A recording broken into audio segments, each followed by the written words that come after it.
जय हिंद दोस्तों, स्वागत है हमारे YouTube channel AK electrical classes में। मैं हूं अजय प्रजापत। मैं लेके आया हूं आपके लिए टेक्निकल हेल्पर सीरीज। दोस्तों रोज 9 बजे आपके लिए एक नई सीरीज लेके आता हूं नए क्वेश्चनों के लिए।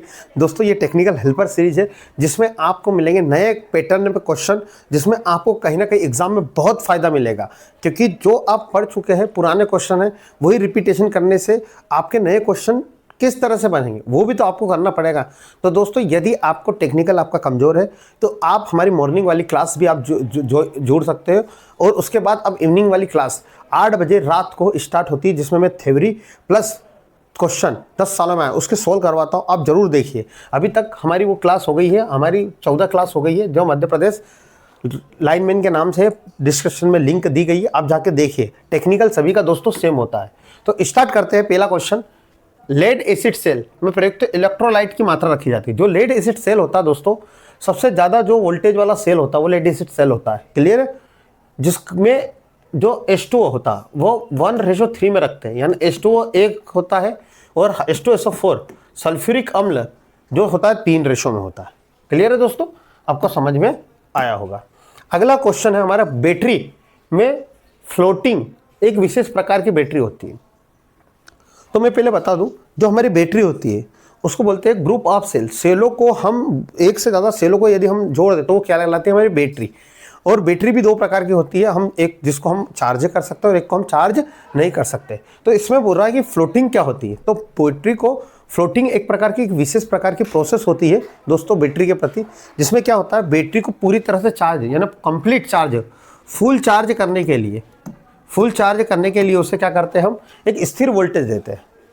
जो आरोपित उसका अधिकतम वोल्टेज उससे कुछ ना कुछ कम वोल्टेज देते हैं, यानी थोड़ा मिनिमम कम देते हैं, पर उसको पूरी तरह से चार्ज करने के लिए वोल्टेज देते हैं, जिसको हम बोलते हैं मेंटेन चार्ज या फ्लोटिंग चार्ज। तो इस तरह की बैटरी क्या करती है, जब कहीं हमारा जनरेट डिस्ट्रीब्यूशन होता है वहाँ पर यदि सप्लाई चली जाए तो वहाँ पर कंटिन्यू हम डीसी की तरफ से सप्लाई क्या दे, हम उपकरण को सप्लाई दे दे। तो उस वाली प्रोसेस ये करती है। तो ये क्या करती है, रुक रुक के सप्लाई प्रदान करती है। जब सप्लाई नहीं देती उस समय क्या हो जाती है, आवेशित। जब हम सप्लाई नहीं दे रहे तो इसको हम क्या करेंगे, चार्ज करेंगे। तो ये होता है दोस्तों। अगला है, बैटरी के टर्मिनल को देखकर हम कैसे पहचान सकते हैं, बाहरी रूप से, यानी बाहर की तरफ देख के हम टर्मिनल कैसे पहचान सकते हैं कि ये प्लस है या माइनस है। दोस्तों आपको वीडियो पसंद आ रही तो वीडियो को जरूर लाइक करें और चैनल को भी सब्सक्राइब कर लीजिए। तो दोस्तों हमारे बैटरी के टर्मिनल जो होते हैं वो पॉजिटिव और नेगेटिव होते हैं। दोस्तों पॉजिटिव टर्मिनल बड़ा होता है, वो V आकार का होता है दोस्तों, याद रखना। और जो हमारा ये होता है ना, क्या बोलते हैं, नेगेटिव, है चपटा होता है थोड़ा सा। तो इस तरह से हम पहचान सकते हैं कि पॉजिटिव बड़ा होता है, नेगेटिव से। कंफ्यूजन नहीं होना है दोस्तों। क्लियर है? अगले क्वेश्चन पे हम आते हैं। 1 मीटर लंबी कोर में प्रति सेंटीमीटर 10 टर्न है। 2 कोयल के 2 एम्पियर करंट देने पर कितना एमएमएफ उत्पन्न होगा। दोस्तों एमएमएफ क्या होता है? एमएमएफ का फुल फॉर्म होता है मैग्नेटिक मोटिव फोर्स, है ना, चुंबकीय विद्युत वाहक बल। चुंबक को एक जगह से दूसरे जगह तक ले जाने के लिए जो बल लगता है मैग्नेटिक सर्किट, उसको बोलते हैं हम दोस्तों एमएमएफ। एमएमएफ क्या होता है? लपेटे गए तारों की संख्या, उसमें प्रवाहित किया गया करंट। क्लियर है? एम्पियर। तो टर्न कितने उसमें 10 तार लपेटे, करंट कितना था 2 एम्पियर, कितना एमएमएफ आया 20 एम्पियर टर्न। क्लियर है दोस्तों? आपको समझ में आया होगा। अगले क्वेश्चन पे हम चलते हैं। अवशिष्ट चुंबक समाप्त करने की प्रक्रिया क्या कहलाती है? अवशिष्ट चुंबक क्या कहते हैं? जब हमने हम किसी पदार्थ को जब चुंबकीय क्षेत्र में रखते हैं और उसमें चुंबक के गुण आ जाए, जब हम उसको सप्लाई बंद भी करते हैं तो उसमें चुंबक के गुण क्या हो जाए, विद्यमान हो जाए, उसको बोलते हैं हम अवशिष्ट चुंबक। क्या बोलते हैं हम? अवशिष्ट चुंबक। यानी यदि आपने इलेक्ट्रोमैग्नेट वाला प्रैक्टिकल नहीं देखा है तो हमारे स्किल टेस्ट की प्लेलिस्ट बनी, उसमें बहुत सारे प्रैक्टिकल मैंने करा चुका हूं, उसमें जाके देखिएगा आप। तो उसमें क्या होता है, जब आप यदि किसी पदार्थ को मैग्नेटिक फील्ड में रखा और उसमें सप्लाई बंद कर दी, फिर भी उसमें मैग्नेट है, उसमें क्या मैग्नेट रह जाता है, तो उसको बोलते हैं अवशिष्ट चुंबक। क्लियर है? इसको समाप्त करने के लिए क्या करते हैं हम, विपरीत दिशा में चुंबकीय क्षेत्र प्रदान करते हैं। क्लियर है? विपरीत दिशा में। अब इस प्रोसेस को बोलते हैं निग्राहिता। क्या बोलते हैं? निग्राहिता।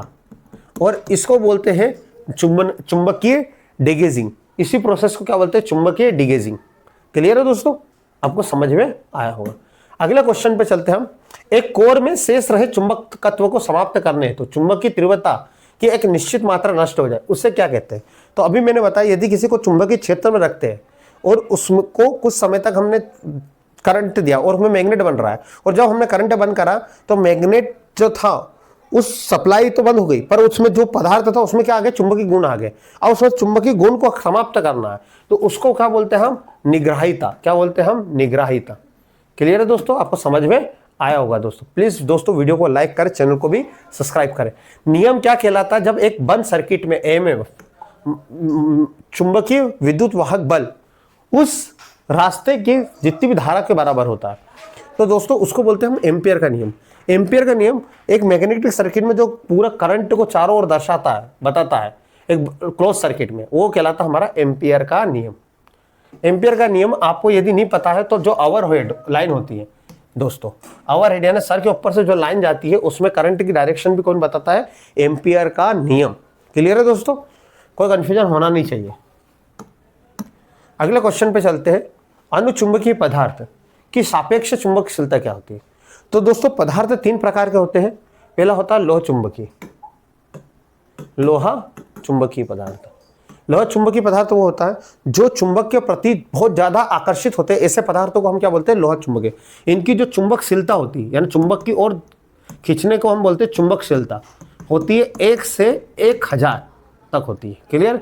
ऐसे कौन कौन से पदार्थ होते हैं, तो लोहा, निकिल और कोबाल्ट। कोई दिक्कत। उसके बाद होता है हमारा अनुचुंबकीय। अनुचुंबकीय पदार्थ वो होते हैं जिनकी चुंबकशीलता, पहले अनुचुंबकीय होते हैं यानी ऐसे पदार्थ जो चुंबक के प्रति कम आकर्षित होते तो है पर कम आकर्षित होते हैं, ऐसे पदार्थों को हम अनुचुंबकीय कहते हैं। तो इनकी जो चुंबकशीलता होती है वो 1 से थोड़ी सी अधिक होती है, यानी 1 से अधिक होती है, ज़्यादा नहीं होती है। जैसे हमारा क्या हो गया, कौन कौन से हो गए, जैसे एल्यूमिनियम हो गया, कैल्शियम हो गया, ऑक्सीजन हो गया, ये सब काय में आते हैं हमारे अनुचुंबकीय में। एक और होता है प्रतिचुंबकीय। प्रतिचुंबकीय क्या होते हैं, ऐसे जो चुंबक के प्रति कम आकर्षित होते हैं, यानी होते ही नहीं आकर्षित। कम आकर्षित क्या, चुंबक के देख के आकर्षित होते हैं, उससे दूर भगते हैं चुंबकीय गुण से, उसको बोलते हैं प्रतिचुंबकीय। उनकी चुंबकशीलता 1 से कम होती है। क्या होती है, 1 से कम। जैसे पानी, नमक, सोना, ये सब क्या होते हैं, प्रतिचुंबकीय होते हैं। इन्होंने पूछा अनुचुंबकीय। अनुचुंबकीय चुंबकशीलता कितनी होती है, 1 से अधिक होती है, 1 से अधिक। जैसे कौन कौन से हो गए अनुचुंबकीय, एल्यूमिनियम, सोडियम, कैल्शियम, ये सब क्या है हमारा, ऑक्सीजन, ये अनुचुंबकीय पदार्थ है। रिंग प्रकार के चुंबक, अगला क्वेश्चन है हमारा, रिंग प्रकार के चुंबक में पोल कैसे होते हैं। तो दोस्तों रिंग प्रकार के चुंबक में कोई पोल नहीं होते, पोल नहीं होते है ना, आपको ध्यान रखना है। अगला, एक विद्युत चुंबक की ध्रुवता कैसे हम बदल सकते हैं, यानी एक इलेक्ट्रोमैग्नेट है उसकी हमको पोलरिटी चेंज करना। तो दोस्तों याद रखना, आप करंट की डायरेक्शन, यदि करंट की दिशा आप बदल दो तो चुंबकीय पोल भी क्या हो जाएंगे, परिवर्तित हो जाएंगे। तो करंट की दिशा हम बदल दी जाए तो इलेक्ट्रोमैग्नेट के जो इलेक्ट्रिकल पोल है, मैग्नेटिक पोल है, वो बदल जाएंगे। दोस्तों आपको वीडियो पसंद आ रही है तो वीडियो को लाइक कर दीजिए, चैनल को भी सब्सक्राइब कर दीजिए। गिलबर्ट किसका मात्रक है, दोस्तों गिलबर्ट जो होता है वो मैग्नेटिक मोटिव फोर्स हो, चुंबकीय वाहक बल, मैग्नेटिक मोटिव फोर्स, जिसको हम टर्न एम्पियर बोलते हैं, इसका एक और जो सीजीएस मात्रक होता है वो गिलबर्ट होता है। क्लियर है। तो यहाँ पर चुंबकीय वाहक बल फर्स्ट का। अगला क्वेश्चन है दोस्तों हमारा, चुंबकीय शिल्डिंग या स्क्रीनिंग में उपयोग की जाने वाली सामग्री होती है। शिल्डिंग और स्क्रीनिंग क्या होता है, तो उसमें जो होते हैं हम सॉफ्ट आयरन यूज करते हैं। दोस्तों ये क्या काम करता है, सॉफ्ट आयरन, आपने देखा होगा ये चुंबकीय बल रेखा को फैलने नहीं देता, एक समान चारों ओर तरफ चुंबकीय रेखा को फैलाता है। इसको बोलते हैं शिल्डिंग या स्क्रीनिंग। जो हमारे ट्रांसफार्मर की पत्तियां होती है, मोटर की जो पत्तियां होती है ना, जो हमारा मोटर का स्टार्टर होता है उसकी पत्तियां होती है, तो ये सब क्या सॉफ्ट आयरन की बनी होती है। जो हमारा इसी प्रोसेस को बोलते हैं शिल्डिंग, यानी एक साथ जो जमाते हैं उसको शिल्डिंग या स्क्रीनिंग कहते हैं। जो चुंबकीय जो बल रेखा होती है मैग्नेटिक फील्ड को फैलने नहीं देती और एक समान उसको ले जाती है, एक समान यानी आकार दे देती है, इसी को बोलते हैं हम शिल्डिंग या स्क्रीनिंग। तो आपको समझ में आया होगा दोस्तों। तो दोस्तों आपको क्लियर होंगे सारे क्वेश्चन किस तरह से हमने राजस्थान टेक्निकल हेल्पर की जो हमारी 18वीं क्लास थी उसको हमने सॉल्यूशन करा। दोस्तों यदि आप भी हमारे चैनल से नए जुड़े, चैनल को सब्सक्राइब कर लीजिए, बेल आइकन को प्रेस कर लीजिए, क्योंकि रोज सुबह 9 बजे हम आपको मिलते हैं राजस्थान टेक्निकल हेल्पर के क्वेश्चन के सॉल्यूशन के साथ। तो मिलते हैं फिर एक नई वीडियो के साथ। जय हिंद, जय भारत।